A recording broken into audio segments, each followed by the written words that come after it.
بسم اللہ الرحمن الرحیم۔ محترم ناظرین، السلام علیکم ورحمۃ اللہ وبرکاتہ۔ مولانا طارق جمیل صاحب سے قائد اہل سنت مولانا محمد احمد لدھیانوی صاحب کی ملاقات۔ تفصیلات کے مطابق گزشتہ روز جمعۃ المبارک کے موقع پر قائد اہل سنت مولانا محمد احمد لدھیانوی صاحب کی مبلغ اسلام مولانا طارق جمیل صاحب دامت برکاتہم العالیہ سے ملاقات ہوئی ہے۔ مولانا محمد احمد لدھیانوی صاحب جمعہ کی ادائیگی کے لیے تبلیغی مرکز میں تشریف لائے، جہاں مولانا طارق جمیل صاحب بھی موجود تھے۔ محترم ناظرین، اس موقع پر مولانا طارق جمیل صاحب دامت برکاتہم العالیہ سے جامعۃ الرشید کراچی کے محتمم حضرت مولانا مفتی عبدالرحیم صاحب اور دیگر علماء اکرام کی ملاقاتیں بھی ہوئی ہیں۔ دارالعلوم کراچی سے افسوسناک خبر۔ تفصیلات کے مطابق کراچی سے رائمنڈ اجتماع میں شرکت کے لیے جانے والے نوجوان طالب علم محمد ذاکر قصور کے قریب ٹرین سے گر کر شہید ہو گئے۔ طالب علم کی عمر 24 سال تھی اور ان کا تعلق برما سے تھا۔ دارالعلوم کراچی سے گزشتہ سال تخصص فی الدعوہ والارشاد کیا اور اب تراث الاسلام مدرسہ میں زیر تعلیم تھے۔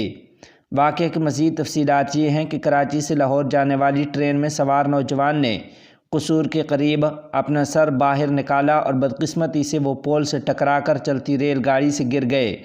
یہ واقعہ سوئے اصل اسٹیشن کے قریب پیش آیا۔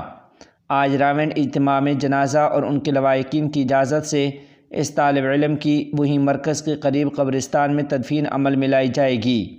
ہماری دعا ہے کہ اللہ تعالیٰ مرحوم کی کامل مغفرت اور درجات بلند فرمائے اور اللہ کریم ان کے لواحقین کو صبر جمیل عطا فرمائے۔ جمعیت علماء اسلام کے سربراہ مولانا فضل الرحمان صاحب کی کوئٹہ دھماکے کی شدید مذمت۔ تفصیلات کے مطابق جمعیت علماء اسلام کے سربراہ مولانا فضل الرحمان صاحب نے اپنے ایک بیان میں کہا کہ کوئٹہ میں ہونے والا بم دھماکہ افسوسناک اور قابل مذمت ہے۔ انہوں نے کہا کہ درجنوں افراد کی شہادت اور زخمی ہونے کی خبر سے دل افسردہ ہے۔ یہ واقعہ قانون نافذ کرنے والے اداروں اور حکومت کی نااہلی اور ناکامی ہے۔ جمعیت علماء اسلام کے کارکن ہسپتال پہنچ کر تعاون کریں۔ مولانا فضل الرحمان صاحب نے کہا کہ اللہ کریم شہداء کے درجات بلند فرمائے اور زخمیوں کو جلد صحت یاب کرے۔ انہوں نے مزید کہا کہ غمزدہ خاندانوں سے تعزیت کا اظہار کرتا ہوں۔ امام مسجد نبوی شیخ عبداللہ بن عبدالرحمن البعیجان کی امیر الہند مولانا سید ارشد مدنی صاحب دامت برکاتہم العالیہ سے ملاقات۔ تفصیلات کے مطابق مرکزی دفتر جمعیت علماء ہند میں مسجد نبوی علی صاحبہ الصلاۃ والسلام کے امام و خطیب شیخ ڈاکٹر عبداللہ بن عبدالرحمن البعیجان کی آمد ہوئی، جہاں انہوں نے امیر الہند حضرت مولانا سید ارشد مدنی صاحب دامت برکاتہم العالیہ سے ملاقات کی ہے۔ جمعیت علماء ہند کے صدر مولانا سید ارشد مدنی صاحب دامت برکاتہم العالیہ کا بیان۔ تفصیلات کے مطابق امیر الہند جمعیت علماء ہند کے صدر مولانا سید ارشد مدنی صاحب دامت برکاتہم العالیہ نے کہا ہے کہ علی گڑھ مسلم یونیورسٹی پر سپریم کورٹ کے اقلیتی کردار کے سلسلے میں آئے فیصلے کا استقبال کرتے ہیں۔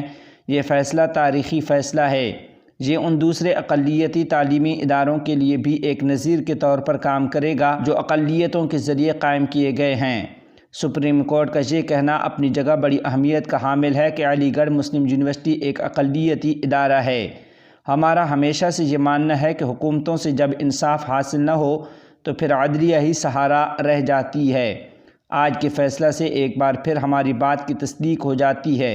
اقلیتوں کے تعلق سے آئینی تحفظات کے باوجود اس معاملہ میں مرکزی حکومت نے جو حلف نامہ داخل کیا تھا اس میں یونیورسٹی کے اقلیتی کردار کی نفی کی گئی تھی اور کہا گیا تھا کہ یہ اقلیتی ادارہ نہیں ہے۔ اس وقت ہم میں سے بہت سے لوگ قدرے مایوس ہو گئے تھے، اس لیے کہ کہیں ایسا نہ ہو کہ عدالت بھی اس موقف پر اپنی مہر لگا دے، مگر یہ فیصلہ آیا ہے وہ اس کا بھی ثبوت ہے کہ انصاف ابھی زندہ ہے۔ اب یہ اصول دوسرے اقلیتی اداروں پر بھی نافذ ہوگا۔ اس فیصلہ سے ان تمام تعلیمی اداروں کو قانونی تحفظ حاصل ہو گیا ہے جو مسلمانوں کے ذریعے قائم کیے گئے ہیں یا آئندہ قائم کیے جائیں گے۔ افغان حکومت نے ایرانی کتابوں پر پابندی عائد کر دی۔ تفصیلات کے مطابق افغان حکومت نے ہر قسم کی ایرانی چھپی ہوئی کتابوں پر پابندی عائد کر رکھی ہے اور انہیں ایران کے ساتھ سرحد پر قبضے میں لے کر واپس کر رہے ہیں۔ افغان حکومت نے کہا ہے کہ یہ اقدام ایران کی مذہبی، ثقافتی اور لسانی اثرات کی روک تھام کے لیے کیا ہے۔